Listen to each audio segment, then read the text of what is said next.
Hey everyone, I wanted to jump on today and talk a little bit about incremental training, which is a part of brain retraining where we work on enhancing our ability to cope with things that are otherwise a trigger in a way that is healthier and that does not disrupt our limbic system.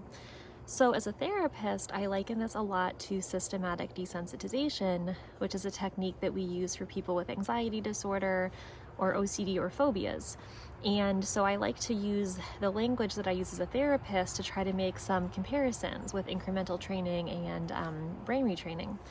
So for example, with systematic desensitization for someone with a phobia or an anxiety, for example, an anxiety or some OCD tendencies around maybe going to a public place like a grocery store, we would first have that person list a hierarchy of their fears. So they might say, the first part that's scary for me is just thinking about going.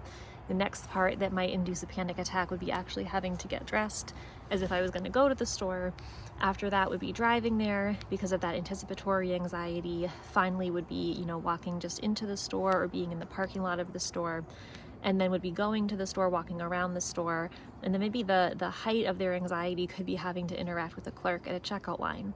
So they would rank those in order of the least anxiety producing to the most anxiety producing, or perhaps just rank them in order of what needs to happen.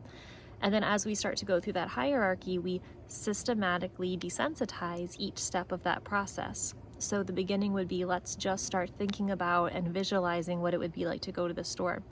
Now this is really similar with brain retraining, where we're creating new neural pathways, and during that visualization, we're creating a sense of safety. So in the counseling world, that would look like using deep breathing, muscle relaxation, to create a sense of calm in the limbic system while that person is visualizing this. In brain retraining, maybe for a multiple chemical sensitivity, this could look really similar, right? We might notice that there are certain triggers for our MCAS or for chronic fatigue syndrome or fibromyalgia or Lyme disease, or any of these symptoms that we could be retraining through, and we would create a similar hierarchy of, first of all, just thinking about it is scary to me. Maybe then we have a hierarchy of different chemical triggers. Being in a house, for some people with particularly sensitive systems, this could even be something like someone has to only be outside, they can't be inside, or anything ranging from, like air fresheners or perfumes, the whole way up to household cleaners. And they would create a list or a ranking of what caused a most severe reaction and what they could maybe cope with as a smaller step towards healing.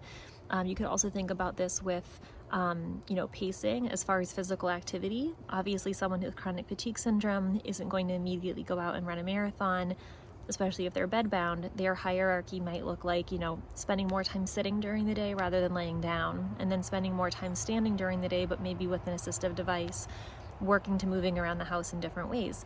But we can use, what I love about DNRS is they talk about incremental training. You're using the visualization and the rounds, but I think we can pull a lot from the mental health field here, where we're using things like progressive muscle relaxation, deep breathing, meditation, mindfulness, yoga skills, positive affirmations, and we can blend those in. So as part of our brain retraining, maybe we're doing our practice rounds, and then we also start to work on implementing different coping skills. So with systematic desensitization, we can kind of liken this with our incremental training, and we share a lot of the same qualities. There's a lot of overlap, but we also can kind of borrow ideas from each other.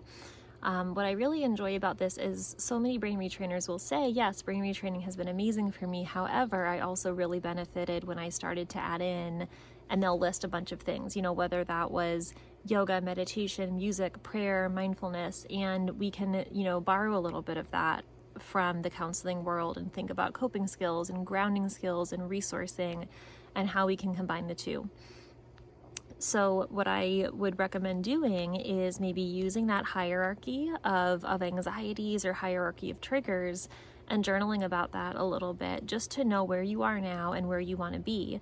And then when you're doing incremental training as part of your, brain retraining and neural retraining, so really setting the stage by putting yourself in a parasympathetic state before implementing an attempt of some incremental training.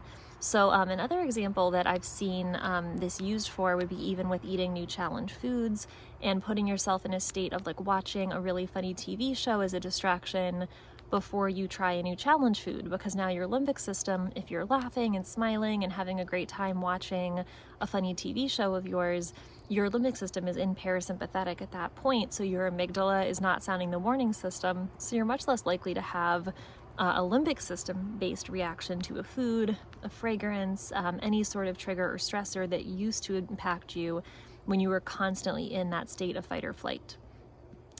So where we go from here really would be, how do we create a sense of safety? And that starts with our surroundings. So maybe we take some time today and we think about what things make us feel safe and grounded, and then we set up the stage to have those things present. So we maybe pick a time of day we feel good, we surround ourselves with people who make us feel good, we watch a TV show that puts us in a good mood, spend some time in sunshine or in nature, do our deep breathing. We really set the stage, maybe even doing additional practice rounds if that's part of what we do. And then we challenge ourselves with one of the smaller things on our hierarchy of our anxieties or our triggers.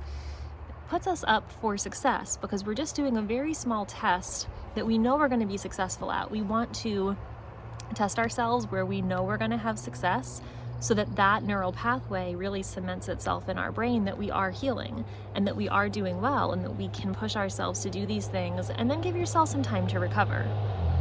And then during that recovery time, really congratulating yourself and then doing another set of practice rounds of, wow, I'm doing such an amazing job healing. Look how good I did. I'm overcoming my fears. I am able to do things that used to be a trigger, but now that my amygdala is more calm and I'm more in control of my responses to things because I am actively healing my nervous system, look at these successes I'm having, look how great I'm doing. That will help with our past visualizations, and that will also help to create new future visualizations when we are priming ourselves for healing. So I hope that this helped. I hope that understanding that the incremental training isn't just something that's new. It's not just something from brain retraining. It has a different name, with the systematic desensitization, but it does apply in the therapy world for decades, and in the medical world, right, with setting up different like oral sensitivity challenges for allergenic foods, things like that. Like, we have the vernacular, we have the research to back a lot of these things. This is just bringing it all together and synthesizing it when it comes to brain retraining. So I hope you have an awesome rest of your day and a day full of healing and love, and I'll talk to you guys soon.